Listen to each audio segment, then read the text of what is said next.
Hey guys, I just finished watching Supergirl starring Millie Alcock, and this movie was directed by Craig Gillespie.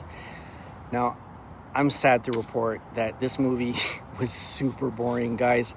I really tried. I wanted to learn more about Kara Zor-El's character, Millie Alcock. She's great. She was great in her previous roles as Rhaenyra Targaryen. I really wanted to appreciate her as Supergirl, but at one point in the movie, I was starting to think maybe perhaps she was miscast in this film. But anyway, just an overall, I guess, impression of the film. Again, super boring, okay?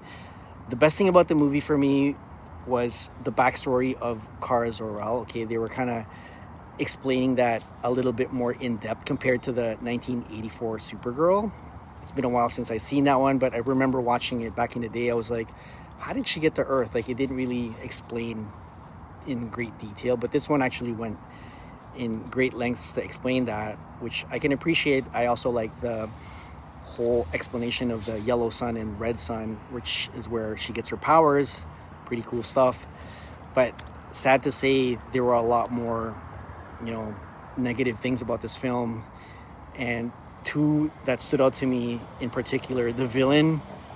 I swear, the villain looked like he was straight out of Cirque du Soleil, okay? The makeup, overall choice and performance, really boring stuff, okay? And the other person in the film that really made me question, like, why is she even there, was the other girl, the girl with a sword. Like, she was so useless, all right? Like, there was some scenes in the movie where they were fighting and she stood there. It was like, I don't know, forgettable, okay? This film had a lot of forgettable characters. Like, Jason Momoa's character as Lobo didn't really do anything for me. I just said, oh, Jason Momoa, but didn't really do much.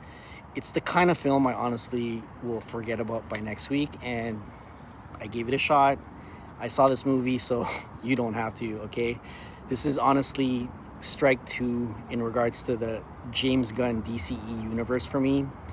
Superman for me was a big dud from last year, and sad to report that this one is another one to add to that list, sadly. And again, it really saddens me as a longtime Superman fan. This one just didn't do it for me. Supergirl playing in theaters. I recommend it streaming, but for the admission price, you might want to save your money for this one. Supergirl playing in theaters. I give this one 2.5 out of 5.